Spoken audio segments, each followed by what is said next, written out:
o preço do discipulado. É do conhecimento de todos que a salvação é de graça, é pela graça. É pela graça, mas não foi de graça. Alguém teve que pagar o preço para que nós fôssemos salvos. Então a salvação, ela teve um alto preço, que foi a morte de Cristo na cruz. Então Jesus deu a vida por nós. Ele pagou o preço que a dívida que nós tínhamos contra Deus, Ele pagou por nós. A sua morte então foi substitutiva. Quer dizer, quem merecia ser crucificado éramos nós, por culpa dos nossos próprios pecados. Mas Jesus assumiu a culpa por nós, pagando este preço. Só que sabemos que temos recebido essa salvação, mas o discipulado, seguir a Jesus, estar unido a Cristo, tem um preço a pagar. A gente precisa entender que preço é esse e como é que a gente faz para pagar esse preço, então para dar seguimento à obra de Cristo, quer dizer, continuar com Cristo. Cristo nos salvou e precisamos nós dar continuidade junto de Cristo, e esse então será o preço a ser pago para seguirmos a Cristo. Diz assim então o texto aqui: amados irmãos, desde do nosso ato de conversão, já não somos mais de nós mesmos, e temos o dever, dia após dia, de negar a nós mesmos, abraçar a causa de Deus. Não estamos aqui de férias, estamos aqui em uma missão e precisamos estar dioturnamente vigilantes para não cairmos nas ciladas do diabo, sendo usados por ele como instrumentos de injustiça para afastar os homens de Deus. Abra sua Bíblia, o texto está aqui, mas deixa a sua Bíblia aberta nesse texto, em Mateus 16, 24. Mateus 16, 24.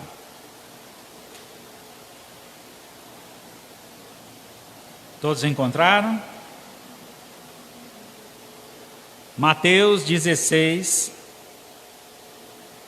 24, diz assim a palavra de Deus: então disse Jesus aos seus discípulos: se alguém quer vir após mim, a si mesmo se negue, tome a sua cruz e siga-me.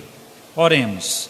Pai Santo, Deus querido, mais uma vez chegamos diante da Tua presença, e nesta feita, Senhor, com os corações quebrantados, dispostos a ouvir a Tua voz. Fala conosco por meio desta palavra, que nós possamos, Senhor, sair daqui edificados, fortalecidos e compreendendo o preço que temos que pagar pelo discipulado, por sermos discípulos Teus, seguirmos o Teu exemplo. Assim, ó Pai, o mundo certamente nos cobrará, e que nós possamos, ó Pai, demonstrar com firmeza de quem somos filhos e por que estamos neste mundo, justamente para honrar e glorificar o Teu santo nome. Abençoa assim, Senhor, a cada um que está aqui presente, e que esta palavra, Senhor, alcance o mais longínquo coração, transformando e moldando conforme a Tua vontade. Assim nós te pedimos e agradecemos em nome de Jesus, Teu Filho amado, que vive e reina para todo o sempre. Amém. Capítulo 16 de Mateus, encontramos Jesus Cristo tendo uma certa discussão com os fariseus e saduceus. Estes homens pediam sinais. Estes homens queriam que Jesus provasse que ele realmente era o Filho de Deus. Jesus disse a eles que já havia mostrado um sinal no céu. Lá no verso 2 do capítulo 16 ele diz: chegada a tarde, vocês dizem, temos tempo bom, porque o céu está avermelhado. E pela manhã vocês dizem, hoje temos tempestade, porque o céu está em um vermelho sombrio. Na verdade, vocês sabem interpretar a aparência do céu, então como não são capazes de interpretar os sinais dos tempos? Uma geração perversa e adúltera pede sinal, mas nenhum sinal lhe será dado, senão o sinal de Jonas. O sinal que tantos fariseus pediam a Jesus, ele já havia mostrado por meio dos milagres. Jesus havia operado vários milagres, curado cego, coxo e tantos outros milagres operados por Jesus, e ainda assim os religiosos duvidavam da pessoa de Cristo como sendo ele o enviado de Deus, o Messias, o filho do Deus vivo. No entanto, Jesus disse: olha, já que vocês pedem tantos sinais, há um sinal que vai ser dado a vocês. Sabe que sinal é esse? O sinal de Jonas. Vocês lembram o que foi que aconteceu com Jonas? Jonas foi lançado ao mar, um grande peixe o engoliu, e ele passou 3 dias na barriga daquele peixe, e então logo em seguida o peixe o lançou fora, já na cidade de Nínive, onde ele deveria pregar a palavra de Deus. Então essa história que Jesus conta justamente assemelha-se ao que aconteceu com Jesus pós a crucificação. Ele foi sepultado. Após o 3º dia, ele ressurgiu, e com a mensagem da salvação. Assim, irmãos, estes religiosos deveriam ver este milagre e reconhecer Jesus como Senhor e Salvador de suas vidas. Logo, deveriam então tomar a decisão de seguir a Cristo. No entanto, eles duvidaram, não creram e até hoje sofrem consequências por não acreditarem em Jesus como Senhor e Salvador das suas vidas. Mais adiante, no próprio capítulo 16, nós vemos, a partir do verso 13, a confissão de Pedro. Jesus então olha para os discípulos e pergunta: quem os outros dizem que é o Filho de Deus? Nós já sabemos que os religiosos não acreditam que eu sou Jesus, o Filho de Deus. Quem os outros aí que estão nos seguindo dizem que eu sou? E aí a resposta dos discípulos foi: uns dizem que tu és João Batista ressuscitado, outros dizem que tu és Elias, e outros dizem que tu és Jeremias ou um dos profetas. Jesus então, voltando-se para os seus, pergunta: e vocês? Quem dizem vocês que eu sou? E aí então Pedro responde a Jesus: o Senhor é o Cristo, o Filho do Deus vivo. Então Jesus afirmou: bem-aventurado, verdadeiramente feliz és tu, Pedro Bar-Jonas, porque não foi carne e sangue que revelara, e sim meu Pai que estás no céu. Também lhes digo que você é pedra, tu és Pedro, e sobre esta pedra edificarei a minha igreja, e as portas do inferno não prevalecerão contra ela. Pedro, o significado do nome Pedro em grego significa pequena pedra. Jesus faz um jogo de palavras aqui e diz: tu és uma pequena pedra, mas o que tu disseste é a grande rocha na qual a minha igreja será edificada. O que foi que Pedro disse? Tu és o Cristo, o Filho do Deus vivo. Esta expressão, esse reconhecimento que Pedro faz a Cristo, expressa justamente o que é o verdadeiro discípulo. É aquele que reconhece Jesus como Senhor. Os religiosos da época de Jesus não creram, não reconheciam, não aceitavam e nem se submetiam a Jesus. No entanto, seus discípulos, por meio da palavra de Deus, percebem e logo tomam a posição de estar ao lado de Cristo em obediência e fé. E essa decisão tomada por Pedro reflete justamente a decisão que Cristo espera de nós hoje, a igreja do Senhor. Nós que nos intitulamos cristãos, é necessário que nós realmente reconheçamos Jesus como o Cristo, que é o Salvador, e reconheçamos Ele como o Filho de Deus, o Messias, aquele que havia de vir para salvar aquele que estava perdido em seus pecados. Se você assim tem tomado essa decisão ao lado de Cristo, reconhecido Ele como Senhor e Salvador de sua vida, logo, agora você precisa andar como um cristão, viver como um cristão, pagar o preço do discipulado, para que os outros, ao olhar para ti, possam perceber a importância que é seguir a Cristo, e desejosos eles estejam de fazer o mesmo e andar com o Senhor juntamente conosco. Observando então mais uma vez aqui o texto, e diz o seguinte: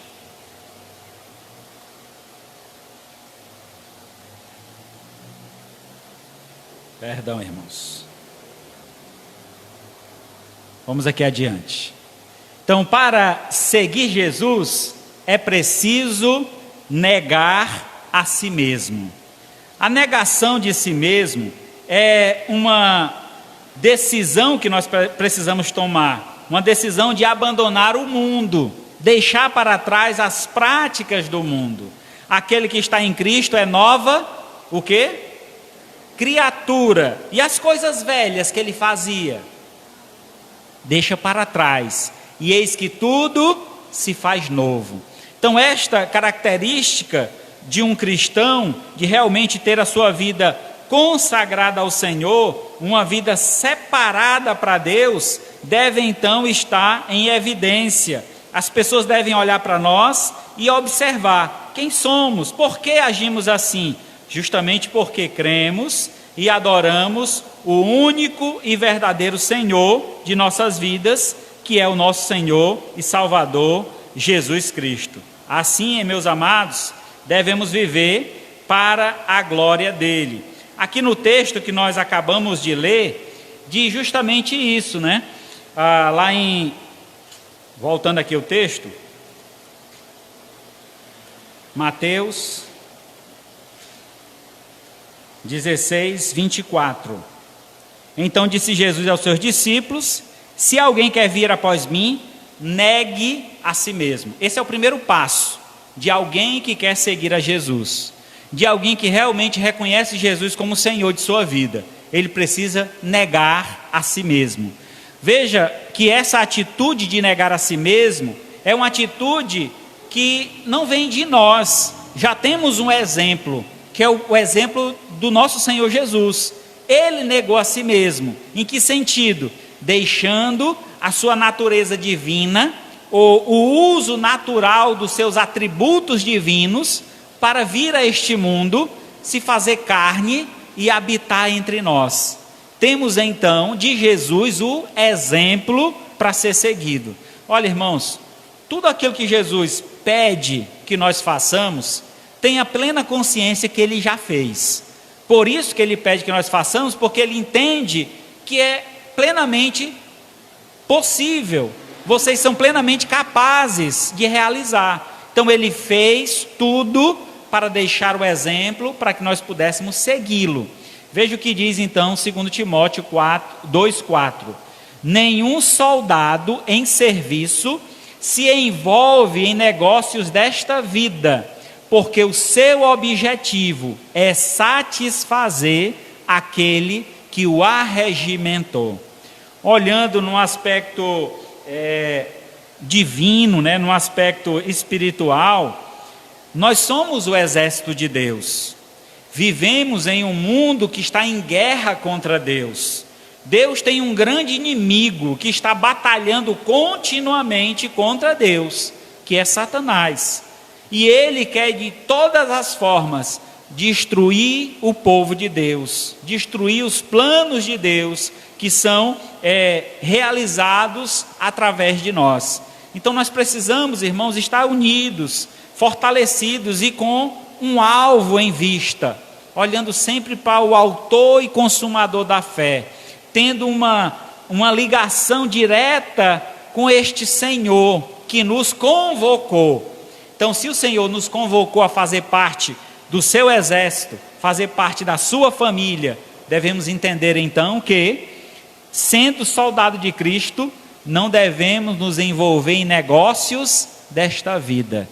Então, devemos a cada dia, irmãos, estarmos mais desapegados deste mundo e mais ligados com o reino celestial, aguardando a vinda do Senhor. Ah, pastor, então quer dizer que eu preciso deixar, por exemplo, eu não vou mais estudar, já que eu estou esperando Jesus voltar, eu vou deixar de estudar. Não, você precisa fazer as suas coisas do dia a dia, trabalhar, estudar, formar família. Tudo isso faz parte da nossa história, faz parte do nosso procedimento, do nosso desenvolvimento como ser humano. Mas entendemos que, mesmo diante de todas essas tarefas que nós temos a realizar, lembremos que o nosso maior comprometimento deve ser com aquele que nos chamou, e nos chamou para fazer parte da sua família, para que nós pudéssemos representá-lo nesta terra. Muitas vezes os reis na antiguidade, no tempo da monarquia, quando eles já estavam idosos, não podiam mais batalhar, eram seus filhos que iam para o campo de batalha, e os filhos dos reis iam representando o rei. Então geralmente eles usavam uma roupa com o brasão do rei, usavam a capa, era uma pessoa que se destacava no meio dos outros, e aí tinham vários soldados ao seu redor para defender ali o filho do rei. Assim, irmãos, nós temos como missão neste mundo representar o reino celestial. Nós temos um nome a zelar, temos então uma família a defender, e a nossa família é a família da fé. Devemos então lutar juntos, trabalhar para o Senhor, tendo então nossas vidas consagradas ao Senhor. Por isso, não se envolva nos negócios desta vida. E os negócios aqui são coisas que vão te afastar de Deus, coisas que vão te fazer esquecer do teu compromisso com aquele que te arregimentou, que é o próprio Deus. Em João 6,38, diz o seguinte: porque eu desci do céu, não para fazer a minha própria vontade, e sim a vontade daquele que me enviou. Essas são palavras de Jesus. Então Jesus nos dá esse exemplo. Se ele, sendo Deus, se fez homem, habitou entre nós, e ele diz: eu não desci do céu para fazer a minha própria vontade, mas a vontade do meu Pai.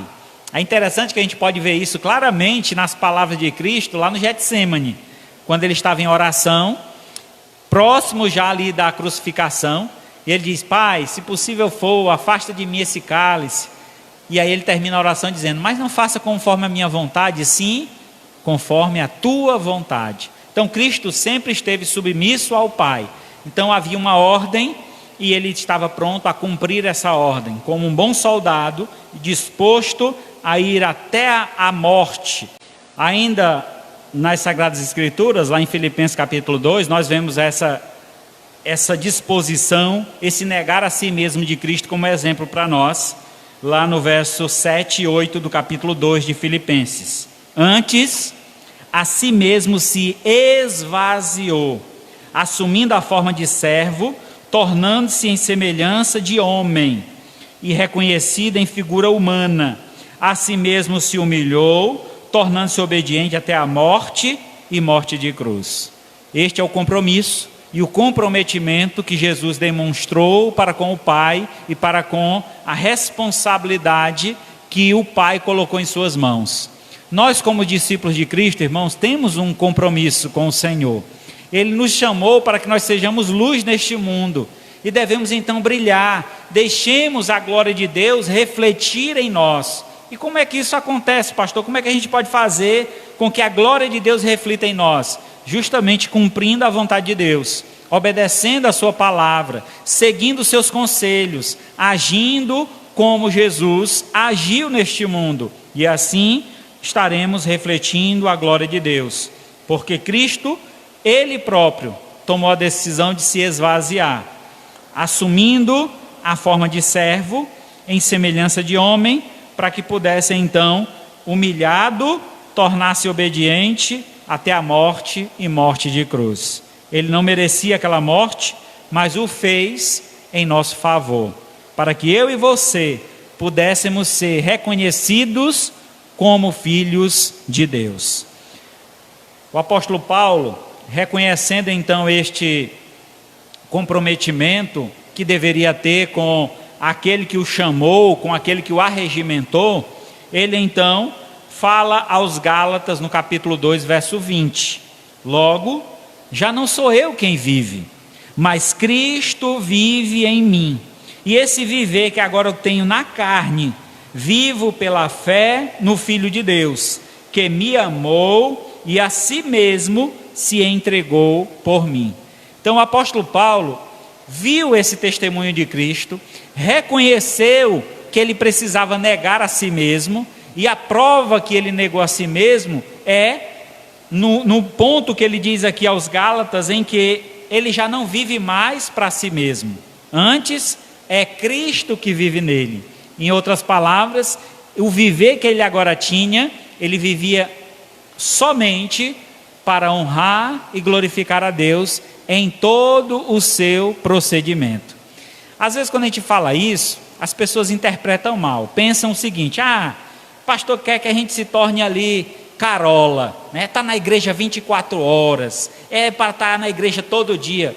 Não é essa a ideia que eu quero passar para vocês, mas que vocês sejam cristãos, mesmo fora da igreja e principalmente fora da igreja, porque muitas vezes nós temos uma cultura religiosa que vem passando de geração em geração, foi dos nossos avós, passou para os nossos pais, chegou até nós, de que, por exemplo, chega num domingo, eu visto a roupa de crente e vou para a igreja, mas a semana toda eu levo a minha vida de qualquer jeito, sem me importar com Deus, sem fazer a vontade de Deus.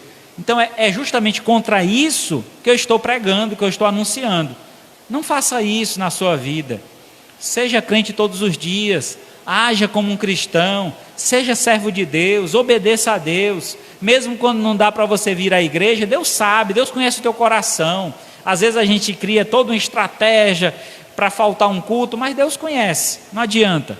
Então, não sou eu que vou te cobrar, não sou eu que vou exigir isso de você, mas entenda que a sua relação com Deus, ela deve ser tão íntima, ao ponto de você viver continuamente ligado a Ele, porque sem Ele não dá mais para viver. O meu viver agora é Cristo, e sem Cristo eu não consigo mais viver. Estava conversando com uma irmã um dia desse, e ela compartilhando comigo, né, de que toda pessoa que chega na casa dela, ela prega o evangelho, ela fala de Jesus. E aí uma pessoa da casa dela disse: mas mamãe, como é que só faz isso? Converse outros assuntos, converse sobre outra coisa, só fala de Bíblia, só fala de Bíblia. Eu disse: meu filho, é tão bom falar de Jesus, é tão maravilhoso nós falarmos do Senhor, o que Ele fez por nós, a oportunidade que essa pessoa está tendo de conhecer Jesus. Eu não posso perder essa oportunidade de falar de Jesus para as pessoas. Então quem não tem Cristo não sabe o que é isso. Você que tem Cristo sabe que maravilhoso é falar do nosso Senhor. Quão alegra o nosso coração sempre que sentamos e compartilhamos do amor de Deus. Então faça isso todos os dias da sua vida. Fale para as pessoas quem é Jesus, a importância dele para a sua vida, e demonstre isso não só em palavras, mas também em ações, vivendo como um verdadeiro cristão.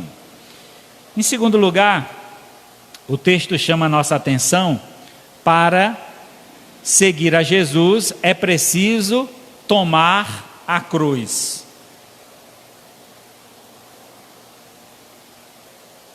Tomar a cruz, no texto que nós lemos lá em Mateus 16, traz a ideia do comprometimento que nós devemos ter com a missão. A todos nós foi dada uma missão: ide por todo o mundo e pregar o evangelho a toda criatura, fazendo então discípulos do Senhor e ensinando-os a guardar todas as coisas que vos tenho ordenado. E eis que estou convosco todos os dias até a consumação dos séculos. Então, quando Jesus ele diz aos seus discípulos que eles deveriam anunciar, pregar o evangelho, ele reforça a ideia dizendo: eu vou estar com vocês, vocês não vão estar sozinhos. Mas entendam que para vocês me seguirem, vocês precisam estar compromissados com a cruz de Cristo. E a cruz de Cristo, ela traz uma referência à missão de Cristo. Qual foi a missão que Cristo veio a esta terra? Dar a vida por nós. Lembra quando ele falou para Pedro, né? E Pedro disse: não, Senhor, jamais deixaremos. Disse: olha, Pedro, eu vim para fazer isso. Ele até repreende Pedro, né? E diz que afaste daqui Satanás, né? Porque ali as palavras de Pedro dizendo que ele não fosse, que ele não se desse em sacrifício, não eram palavras de Deus, porque a vontade de Deus é que Jesus fizesse isso. Logo, entendemos que tomar a cruz é um comprometimento muito sério, e um compromisso que Jesus traz então para a missão, que é dar a vida por Deus, assim como Deus deu a vida por nós, através do seu Filho. Tomar a cruz, meus amados, entendemos que nos tempos bíblicos, ninguém ponha a mão numa cruz se não fosse ele um condenado.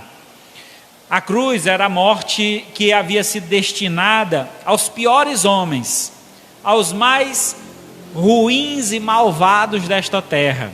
Assim os romanos castigavam com essa tremenda morte, porque a morte de cruz era uma morte terrível, onde a pessoa que ali ficava presa agonizava horas e horas, enchendo os pulmões de sangue, sem conseguir respirar, e muitos deles morriam asfixiados, sem conseguir respirar, porque os pulmões se enchiam de sangue. Imaginem que é uma morte terrível. Cada vez que eles tinham que respirar, eles tinham que forçar as suas pernas para puxar o ar, e os seus pés estavam cravados com prego. Suas mãos também eles puxavam para poder ter fôlego, e ali também estavam rasgando, queimando, dores inimagináveis aqueles homens sofriam na cruz. Jesus então pega esse símbolo de tristeza, de dor, traz para nós como um símbolo de glória. Aquele que carregar a sua cruz nesta terra, certamente receberá do Senhor uma coroa no céu. Há um hino que diz: levarei eu também minha cruz, até por uma coroa trocar. Todo servo de Deus, todo que dedica a sua vida ao Senhor, tem essa promessa de Deus, que lá na eternidade, Deus há de recompensar cada serviço, cada dedicação que nós demos à obra de Deus e ao Senhor nesta terra, e Ele então há de nos recompensar. Em Lucas capítulo 9, verso 26, diz assim: porque qualquer que de mim e das minhas palavras se envergonhar, dele se envergonhará o Filho do Homem, quando vier na glória, na sua glória e na do Pai e dos santos anjos. Entendemos, irmãos, que o nosso comprometimento com a missão, que essa cruz que nós temos que carregar, é o comprometimento do anúncio, da proclamação. E nós não devemos nos envergonhar do Evangelho. Sempre que tivermos oportunidade, falemos de Cristo. Sempre que tivermos oportunidade, estejamos com a Bíblia em nossas mãos. E hoje é bem mais fácil, né? No celular você pode botar várias Bíblias. Eu já há um longo tempo, né? Há 24 anos que eu estou servindo ao Senhor, e durante esse período que eu tenho dedicado a minha vida a Deus, eu tenho feito escolhas, como por exemplo de comprar Bíblias de estudo. Eu tenho uma série de Bíblias de estudo, eu gosto, cada uma traz algo novo, algo bom para acrescentar as mensagens, as pregações. Eu sempre gosto de comprar Bíblias de estudo. E aí um dia desse, apareceu lá nas minhas redes sociais, oferecendo 17 Bíblias de estudo, por R$17. Eu não acreditei, um negócio desse só pode ser enganação. Mas é R$17, o que é R$17, né? Não é nada. Fui e comprei. Irmão, não é que veio 17 Bíblias por R$17, Bíblias de estudo que eu não tinha. E aí tem sido maravilhoso eu poder desfrutar disso. E eu tenho na palma da minha mão, no meu celular, para onde eu for, estou lá com as minhas Bíblias de estudo, posso preparar um sermão, posso fazer o que for, e estando assim preparado para toda boa obra. E assim, irmãos, devemos nós estar prontos, preparados para fazer a obra de Deus. Como diz em João 4,34, disse Jesus: a minha comida consiste em fazer a vontade daquele que me enviou e realizar a sua obra. Vocês lembram muito bem dessa passagem, né? Jesus está à beira de um poço, havia pedido água a uma mulher, enquanto os discípulos tinham ido comprar comida. Quando então eles voltam com a comida, dizem: come, mestre. Jesus então diz: não, a minha comida consiste em fazer a vontade do meu Pai. Então, erguei os olhos e vejo os campos, pois já branquejam para a ceifa. Aquela mulher a qual ele estava conversando foi até a cidade e trouxe alguns homens para que ele pudesse pregar para eles. E Jesus então dá prioridade à pregação do que uma prioridade básica, que era a alimentação. Então veja qual a proporção das escolhas que Jesus tomou na vida dele. E às vezes a gente troca as coisas de Deus por coisas supérfluas. A comida é uma necessidade física, ela é importante para nós. Como diz o ditado, né? Saco seco não se põe de pé. Então nós precisamos do alimento para estar forte e firme para o trabalho. Mas naquele instante, naquele momento, Jesus viu que era mais importante ele pregar o evangelho, que o alimento. Posteriormente eles iriam ser supridos. E assim foi. Quando Jesus decide colocar o reino de Deus em primeiro lugar, as outras coisas foram acrescentadas. Enquanto os discípulos estavam preocupados com uma refeição, que era o almoço, eles foram até aquela cidade, pregaram para aqueles homens pediram que eles ficassem lá, eles ficaram por 2 ou 3 dias, eu não lembro agora, e comeram juntamente com aquele povo. Eles foram alimentados por aquele povo, café, almoço e janta. Olha aí como Deus é bom. Se você prioriza as coisas de Deus, Deus te dá a prioridade também. Então é assim que Deus faz. Deus é justo, Deus é fiel.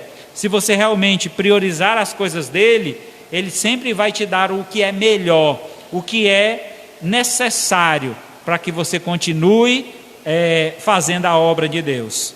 E em 2 Coríntios 12:15 diz: eu, de boa vontade, me gastarei e ainda me deixarei gastar em prol da vossa alma.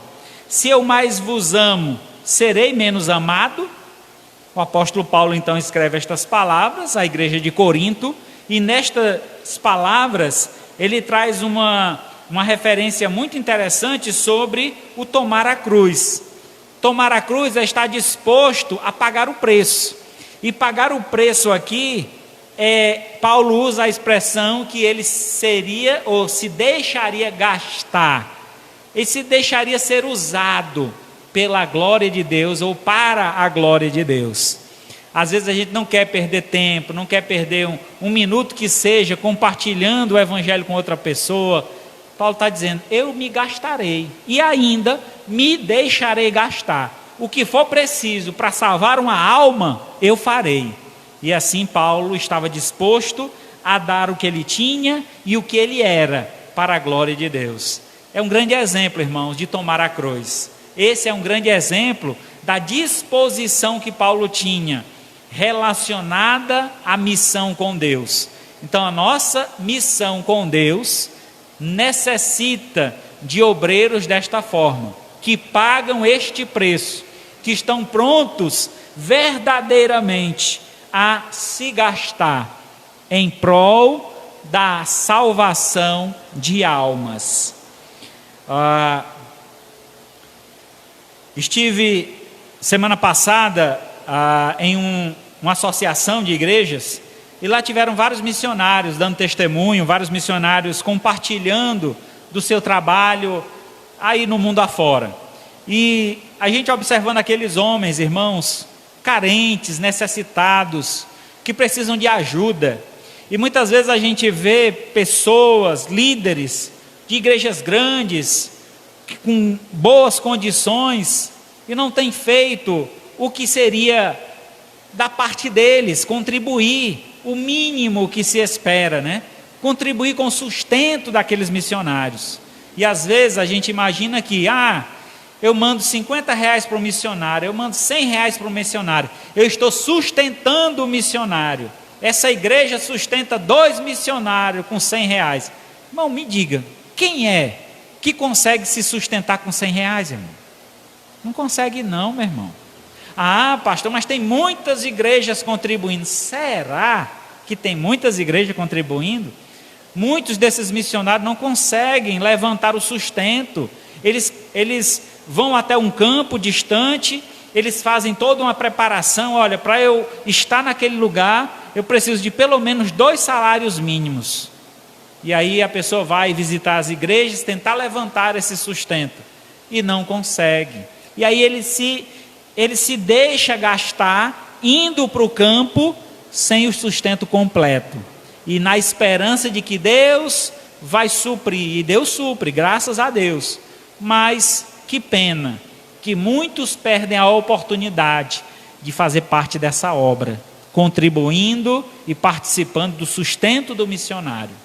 Nós tivemos aqui a missionária Rafaela, semana retrasada.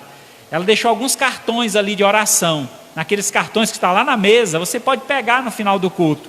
Lá tem a conta dela, você pode contribuir. Lá tem a conta de um outro missionário que trabalha junto com ela, é o pastor da igreja lá. É uma igreja pequena, só tem 18 membros. Não tem condições de manter o pastor. E assim, o pastor precisa também de ajuda. E lá está o cartão que você também pode pegar, orar, contribuir. Quem sabe um dia fazer uma visita, ajudando na obra lá, que necessita também de obreiros. Então que Deus use você grandemente, tendo você essa consciência de que para seguir a Jesus é necessário tomar a cruz. E tomar a cruz é se deixar gastar em prol do Senhor. Continuando, por fim, para seguir a Jesus é preciso andar na luz, comprometidos então com o caminho. É necessário estarmos comprometidos com aquele que nos recrutou, que é o próprio Senhor. É necessário estar comprometido com a missão a qual Ele designou para nós. E é necessário estarmos comprometidos com o caminho que nós traçamos durante essa missão. Que caminho é esse? Aqui no texto de Mateus 16, 24, ele diz: se alguém quer vir após mim, negue a si mesmo, tome a sua cruz e siga-me. Jesus então nos chama a segui-lo. E ele diz que Ele é o caminho para o céu. Lá em João ele diz: eu sou o caminho, a verdade e a vida. Ninguém vai ao Pai a não ser por mim, disse Jesus. Então Jesus é o caminho. E o nosso comprometimento também tem que ser com este caminho. E o caminho de Jesus é o caminho da luz. Devemos nós então andar na luz. O que seria o inverso de andar na luz? Andar em trevas, andar em desobediência, andar longe de Deus, fazendo o que o nosso coração, que é enganoso, ordena que façamos. Devemos, irmãos, seguir a palavra de Deus, dia após dia, andando sempre na luz, como é dito em João 8,12. De novo lhes falava Jesus dizendo: eu sou a luz do mundo, disse Jesus. Quem me segue não andará nas trevas, pelo contrário, terá a luz da vida. É interessante quando Jesus diz que quem o segue não andará em trevas, porque Ele é a luz. Jesus é a luz do mundo. Jesus é a luz que estava lá no princípio, o verbo que se fez carne e habitou entre nós. Ele estava junto do Pai quando o Pai disse: haja luz, e houve luz. E esta luz, que é Cristo, que veio ao mundo para iluminar todos os homens, ela precisa estar acesa em nosso coração, precisamos estar refletindo esta luz para os homens, porque aqueles que ainda estão no mundo estão em trevas, estão em um afastamento de Deus, distante da luz de Deus, e eles precisam se chegar para a luz. E isso só é possível com o nosso comprometimento com o caminho, que é Jesus, que é levar essa luz, que é Cristo, aos homens que estão na escuridão.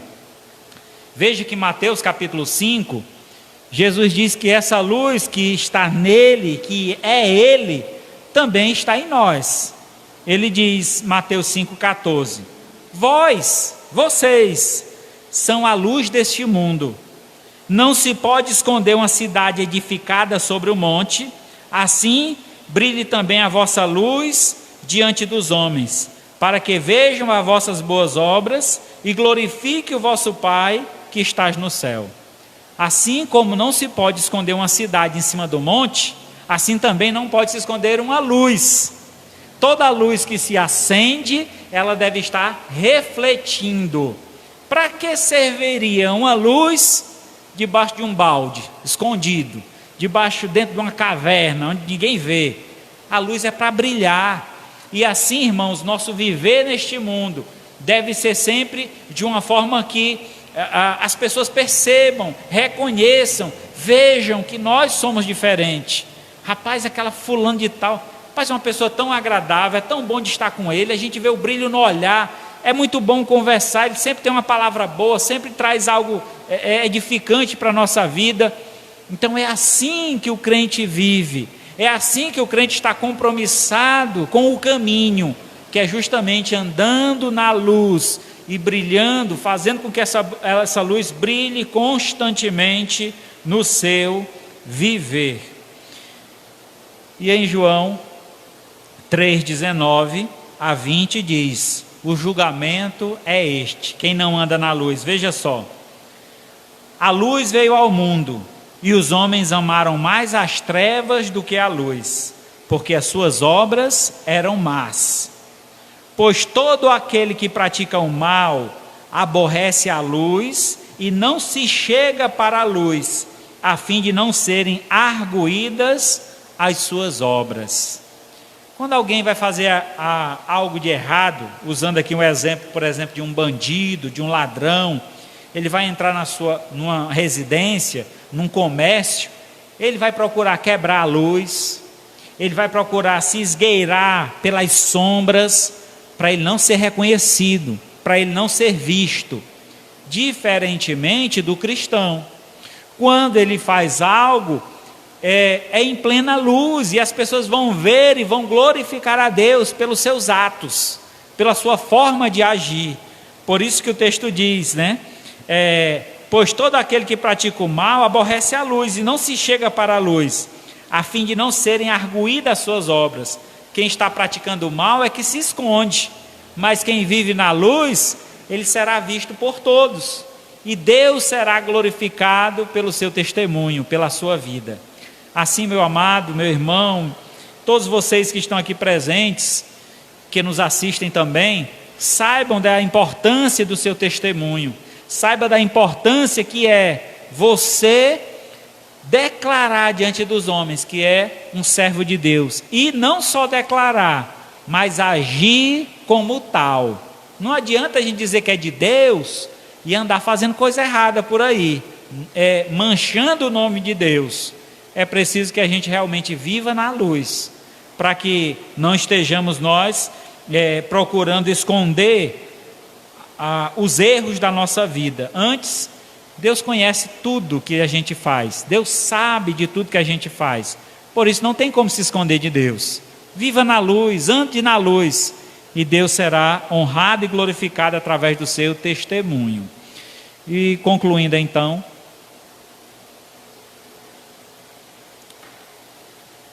amados, nosso comprometimento com Jesus é o preço do discipulado que temos que pagar, pois fomos salvos pela graça para iluminar este mundo com a luz divina. Então Deus nos chama a um comprometimento, e esse comprometimento é o preço do discipulado. E o preço desse discipulado é negar a si mesmo, tomar a nossa cruz e seguir a Jesus. João 12, 46. Eu vim como luz para o mundo, a fim de que todo aquele que crê em mim não permaneça nas trevas. Jesus veio iluminar este mundo para que você, que crê nele, não volte mais a viver em trevas. Pelo contrário, que a luz de Deus brilhe em seu coração e você possa assim refletir essa glória aos outros e poder trazê-los para junto do Pai. Amém? Que Deus assim nos abençoe e nos conduza nesse compromisso com o Senhor, com a sua obra e com esta grande e maravilhosa satisfação que é seguir a Jesus. Assim Deus nos conceda a sua santa paz.